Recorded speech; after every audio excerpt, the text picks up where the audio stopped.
श्रीमद्वाल्मीकि रामायण अरण्य कांड अध्याय 20 श्रीराम द्वारा खर के भेजे हुए 14 राक्षसों का वध। तदनंतर भयानक राक्षसी शूर्पणखा श्री रामचंद्र जी के आश्रम पर आई। उसने सीता सहित उन दोनों भाइयों का उन राक्षसों को परिचय दिया। राक्षसों ने देखा महाबली श्रीराम सीता के साथ पर्णशाला में बैठे हैं और लक्ष्मण भी उनकी सेवा में उपस्थित है। इधर श्रीमान रघुनाथ जी ने भी शूर्पणखा तथा उसके साथ आए हुए उन राक्षसों को भी देखा। देखकर वे उद्दीप्त तेज वाले अपने भाई लक्ष्मण से इस प्रकार बोले, सुमित्रा कुमार, तुम थोड़ी देर तक सीता के पास खड़े हो जाओ। मैं इस राक्षसी के सहायक बनकर पीछे पीछे आए हुए इन निशाचरों का यहाँ अभी वध कर डालूंगा।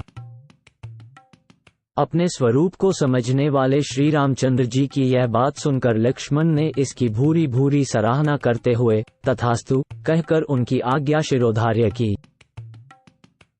तब धर्मात्मा रघुनाथ जी ने अपने सुवर्ण मंडित विशाल धनुष पर प्रत्यंचा चढ़ाई और उन राक्षसों से कहा, हम दोनों भाई राजा दशरथ के पुत्र राम और लक्ष्मण हैं तथा सीता के साथ इस दुर्गम दंडकारण्य में आकर फल मूल का आहार करते हुए इंद्रिय संयम पूर्वक तपस्या में संलग्न हैं और ब्रह्मचर्य का पालन करते हैं। इस प्रकार दंडकवन में निवास करने वाले हम दोनों भाइयों की तुम किस लिए हिंसा करना चाहते हो? देखो, तुम सबके सब पापात्मा तथा ऋषियों का अपराध करने वाले हो। उन ऋषि मुनियों की आज्ञा से ही मैं धनुष बाण लेकर महासम में तुम्हारा वध करने के लिए यहाँ आया हूँ।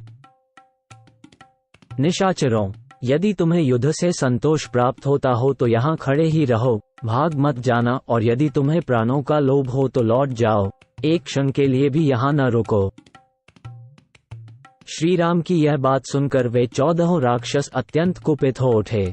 ब्राह्मणों की हत्या करने वाले वे घोर निशाचर हाथों में शूल लिए क्रोध से लाल आंखें करके कठोर वाणी में हर्ष और उत्साह के साथ स्वभावत लाल नेत्रों वाले मधुरभाषी श्री राम से, जिनका पराक्रम वे देख चुके थे, यूं बोले,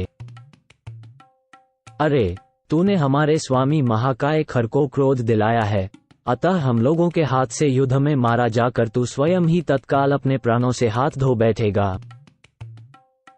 हम बहुत से हैं और तू अकेला, तेरी क्या शक्ति है कि तू हमारे सामने रणभूमि में खड़ा भी रह सके, फिर युद्ध करना तो दूर की बात है। हमारी भुजाओं द्वारा छोड़े गए इन परिघों, शूलों और पट्टिशों की मार खाकर तू अपने हाथ में दबाए हुए इस धनुष को, बल पराक्रम के अभिमान को तथा अपने प्राणों को भी एक साथ ही त्याग देगा।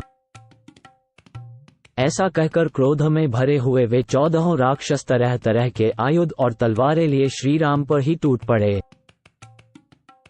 उन राक्षसों ने दुर्जय वीर श्री राघवेंद्र पर वे शूल चलाए, परंतु ककूत्स्थ कुलभूषण श्री रामचंद्र जी ने उन समस्त 14 शूलों को उतने ही सुवर्ण भूषित बाणों द्वारा काट डाला।